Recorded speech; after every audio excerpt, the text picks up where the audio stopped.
పిడికెడి ఉప్పుతో ఆర్థిక సమస్యలు మాయం. ఎలా? ఇది ప్రాక్టికల్‌గా ఎంతోమందికి జరిగింది కూడా. అయితే ఏం చేయాలి? అంటే మనం ఎన్నోసార్లు తిరుమల వెళ్ళి ఉంటాం. వెంకటేశ్వర స్వామిని దర్శించుకొని ఉంటాం. అయినా ఒక మాట, శ్రీవారిని చూస్తేనే ఏదో తెలియని ఆనందం కదా!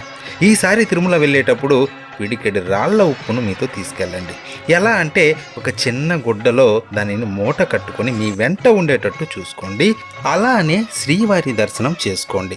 ఉప్పుకుండే లక్షణం ఏంటో తెలుసా? అది లక్ష్మీ కటాక్షం కలిగిస్తుంది. లక్ష్మీదేవి సమేతంగా శ్రీవారి దర్శనం చేసుకునేటప్పుడు అక్కడ లక్ష్మి అనుగ్రహాన్ని గ్రహిస్తుంది. దానిని ఇంటికి వచ్చినప్పుడు మనం వాడుకునే ఉప్పుతో కలిపి వేయండి. దానినే మీ వంటల్లో కూడా వాడండి. అది ఎప్పటికీ ఖాళీ అవ్వదు. ఖాళీ అయ్యేటప్పుడు మళ్ళా మనం కొత్త ఉప్పును కలుపుతూ ఉంటాం కదా! ఇలా చేయడం ద్వారా మనకి ఆ వెంకటేశ్వరుడి అనుగ్రహంతో పాటు శ్రీ మహాలక్ష్మి కటాక్షం కూడా